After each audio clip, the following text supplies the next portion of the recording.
പാമ്പല്ല, ഞാനാ.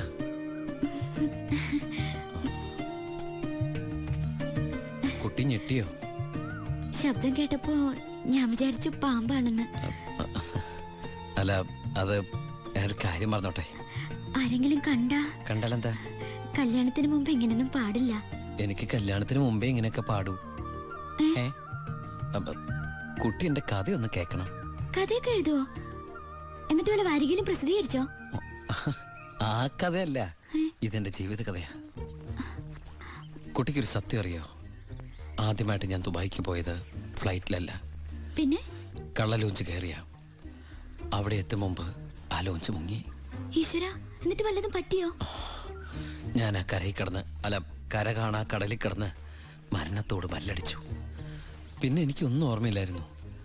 ബോധം തെളിഞ്ഞപ്പോ ഞാൻ ദുബായിലുള്ള ഒരു ക്രിസ്ത്യാനി ഷെയ്ഖിന്റെ വീട്ടിലായിരുന്നു. എന്നെ രക്ഷിച്ചത്, എനിക്കൊരു ജോലി വാങ്ങി തന്നത് എല്ലാം ആ ഷെയ്ഖിന്റെ കാരുണ്യ. ഒരിക്കൽ ആ ഷെയ്ഖച്ചൻ എന്നോട് പ്രത്യുപകാരം ചോദിച്ചു. അദ്ദേഹത്തിന്റെ അന്ധയും ബദിരിയും മൂകയും വികലാംഗയുമായ മകളെ എന്നോട് കല്യാണം കഴിക്കാമോന്ന്.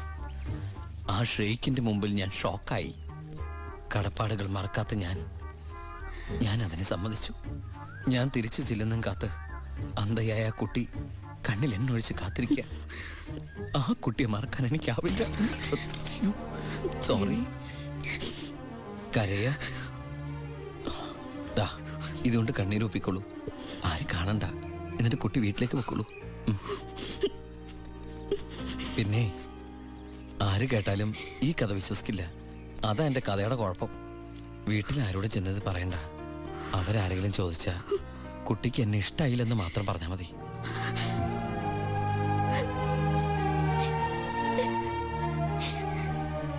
എന്റെ സർപ്പത്തമാരെ, അറിയാലോ എന്റെ അവസ്ഥ. ഈ പാവം കുട്ടിയെ ചതിക്കാൻ എനിക്കാവില്ല.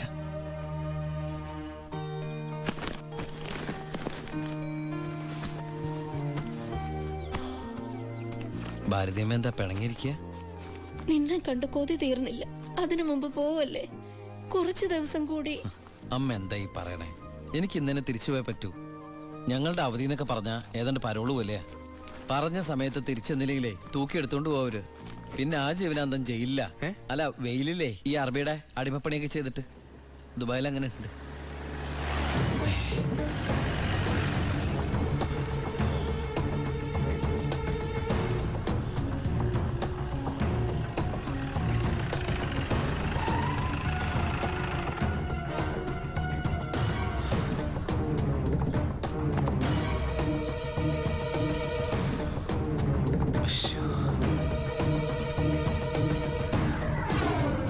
ഏട്ടനെന്താ പതുങ്ങി നോക്കുന്നത്?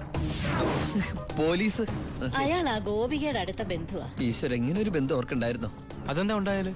അല്ല, ഒരു വല്ലാത്ത വൃത്തികെട്ട രൂപമല്ലേ. അങ്ങോട്ട് മാറിക്കാ, പെട്ടെന്ന് പെട്ടെന്ന് പൊടിക്കോട്ടെ. ഇത്രയും വലിയ തറവാട്ടിന്ന് ഇത്രയും നല്ല ചെറുക്കന്റെ ആലോചന, അതും ദുബായിക്കാരന്റെ. വല്യേട്ടൻ ഫോൺ ചെയ്ത് പറഞ്ഞപ്പോ നിന്റെ ഭാഗ്യായിട്ടാ ഞാൻ കരുതിയത്. എന്നിട്ടിപ്പോ നിന്റെ ഭാഗത്ത് നിന്ന് കല്യാണം വേണ്ടാന്ന് പറയാൻ എന്താ കാരണം? ഇനി നിനക്ക് ആരോടെങ്കിലും പ്രേമം പറ്റുകൊണ്ടോടി? പിന്നെന്താ പ്രശ്നം? വല്യേട്ടന് എന്തെങ്കിലും സംഭവിച്ചാ പിന്നെ നിനക്ക് ആരാ ഉള്ളത്? നീ എതിരൊന്നും പറയണ്ട. ഇത് നിന്റെ ഭാഗ്യമായിട്ട് കരുതിയാ മതി. വല്യേട്ടനാണെങ്കിൽ ഉറപ്പിച്ചോ, ബാക്കി ഞാൻ ഏറ്റു. എന്തായാലും ചെറുക്കൻ പോണ ദിവസം വന്നത് നന്നായി. ഉണ്ണിയൊന്ന് കാണാലോ. വല്യേട്ടാ, ഞാനൊന്ന് ഉണ്ണിയെ പരിചയപ്പെട്ടിട്ട് വരാം.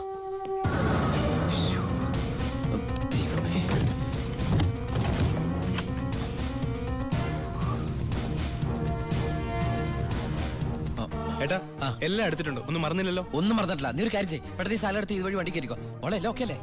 അമ്മേ, സമയമായി അമ്മേ. അമ്മ ഞാൻ ഇറങ്ങാട്ടോ. എന്തേത്? ഇത്തിരി അച്ചാറും പലഹാരങ്ങളും. എന്റെ അമ്മ, ഈ സാധനങ്ങളൊന്നും അങ്ങോട്ട് കൊണ്ടാൻ പറ്റില്ല. അവിടുന്ന് തരുന്ന ഫുഡല്ലേ കഴിക്കാൻ പറ്റുള്ളൂ. ഭയങ്കര സ്ട്രിക്റ്റ് അല്ലേ?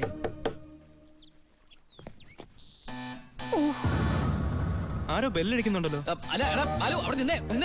അത് പിച്ചക്കാരനാണ്, പിച്ചക്കാരൻ. ഞാൻ 10 രൂപ കൊടുത്തപ്പോ 100 രൂപ വേണമെന്ന്. ഗൾഫുകാരുടെ ഒരു അവസ്ഥ നീ അവൻ അവിടെ നിന്ന് അടിക്കട്ടെ. നമ്മുടെ മസിൽ അടിക്കുന്ന പിച്ചക്കാരാണോ? നീ ഇങ്ങോട്ട് വന്നേ, പെട്ടെന്ന് സാധനങ്ങൾ എടുത്തിട്ട് വേഗം വണ്ടിയിലേക്ക് എടുത്ത് വെച്ചേ. അമ്മേ, ആളനക്കും ഇല്ലല്ലോ. ചിലപ്പോ എയർപോർട്ടിൽ പോയി കാണും. എങ്കിൽ അടുത്ത പ്രാവശ്യം വരുമ്പോ കാണാം. പോട്ടെ. ഫ്രണ്ട് സീറ്റ് വെക്കണേ. വേഗം എടുത്തു വെക്കേ.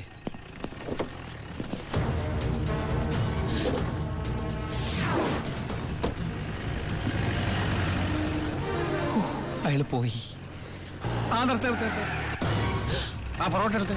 ആ അയാള് വരുന്നു. അയ്യോ. എന്താ എന്ത് പറ്റി? ഓ എന്തൊരു ചൂടാണത്, ഭയങ്കര ചൂട്. ഞാൻ ഒന്നുകൂടി കുളിച്ചിട്ട് വരട്ടെ. നാട്ടുവെള്ളത്തിൽ ഒന്ന് കുളിക്കണമെങ്കിൽ എത്ര നാൾ കഴിയണം? ദുബായ് കിട്ടുന്ന വെള്ളമുള്ളടാ, ഡീസൽ അല്ലേ, ഡീസൽ.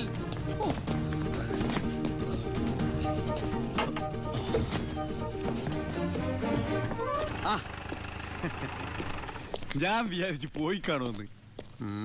നീ എന്റെ ഗോപിയേക്ക് ചേർന്ന ചെറുക്കൻ തന്നെ. അയ്യോ ഞാൻ ഉണ്ണിയല്ല, ഉണ്ണിയന്റെ ഏട്ടനാ. ഉണ്ണി എവിടെ ഒന്നും കണ്ടില്ലല്ലോ. ഉണ്ണിയേട്ടാ, എന്താടാ? ഒരാൾ കാണാൻ വന്നിരിക്കുന്നു. അയ്യോ, ഈ സമയത്താ? ഉണ്ണി കുളിക്കല്ലേ? ആ കുളിച്ചോണ്ടിരിക്കുക. ആരാടത്? ദിവാകരൻ, അപ്പുറത്തെ വീട്ടിലെ ഗോപികളെ കൊച്ചച്ഛൻ.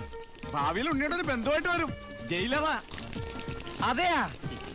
ആ ഒന്ന് മുഖം കാണിക്കാൻ വേണ്ടി വന്നതാ. മുഖം കാണിക്കാൻ ഞാനെന്താ രാജാവാ? ഓ ഫലിതപ്രിയൻ. നമ്മള് തമ്മിൽ കാണേണ്ട കാര്യം പറഞ്ഞത്. ഞാൻ കണ്ടിട്ടുണ്ട്. എവിടെ വെച്ച്? ഞാൻ സോപ്പ് വെച്ചോണ്ടിരിക്കുക, അതുകൊണ്ട് കേട്ടത് മാറിപ്പോയതാ. വരുന്ന വഴിക്ക് കണ്ടുന്ന്. ഓ അങ്ങനെ. ഓ പിന്നെ പോയിട്ട് ഇത്ര ധൃതി ഉണ്ടായിരുന്നു. 12:30 ട്രെയിൻ. പെട്ടെന്ന് ഇറങ്ങുമാവോ? ഏയ് വൈകും. ട്രെയിൻ മിസ്സാക്കണ്ട, വേഗം പുറപ്പെട്ടോളൂ. നമുക്ക് നാളെ അവിടെ വെച്ച് കാണാം. അവിടെ വെച്ചോ? നാളെ എവിടെ വെച്ച്? സോപ്പ് വാഴി പോയതായിട്ട് പറഞ്ഞത് മാറിപ്പോയതാ. അടുത്ത പറവിന് ഇവിടെ വെച്ച് കാണാമെന്ന്. ആ ശരി എങ്കിൽ ഞാൻ ഇറങ്ങുന്നു. ആ ഇങ്ങോട്ടെന്ന് വെച്ച പൊക്കോളൂ. ഞാൻ ഈ ഗ്ലാസ് എടുത്തോട്ടെ. ഗ്ലാസാ? ഗ്ലാസ്സിലെ ചായ കളഞ്ഞിട്ട് അമ്മയോട് വെച്ചിട്ട് എടുത്തോളൂ. അയ്യോ ഞാൻ ഈ കൂളിംഗ് ഗ്ലാസിന്റെ കാര്യം പറഞ്ഞത്. കൂളിംഗ് ഗ്ലാസോ ചില്ല് ഗ്ലാസോ ഇനി അപ്പുറത്തെ സ്കൂളിലെ ക്ലാസ്സോ എന്താന്ന് വെച്ചാൽ വേഗം എടുത്തിട്ട് വേഗം പൊക്കോളൂ. ട്രെയിൻ മിസ്സാവും.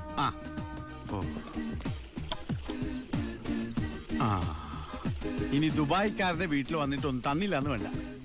അപ്പോ ഞാനങ്ങോട്ട് പൊക്കോളൂ. ബൈ.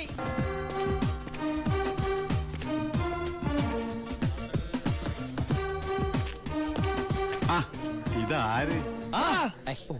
പണ്ടാർക്കലം വെച്ചിരിക്കണ എന്റെ ക്ലാസ്സാടാ. സത്യത്തിൽ ഇയാള് പോലീസ് അതോ കുള്ളനാ? കള്ളനാ?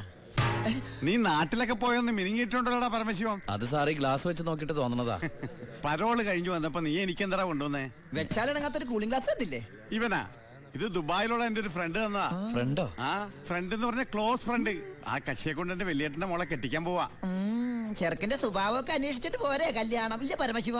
ഞാൻ ആരാ? പോലീസാ. അപ്പൊ ആ സംശയവും തീർന്നു. ചെക്കനെ കുറിച്ചുള്ള ഫുൾ ഡീറ്റെയിൽസ് എടുത്തു. ആണാ? അവന് 24 ക്യാരറ്റാ.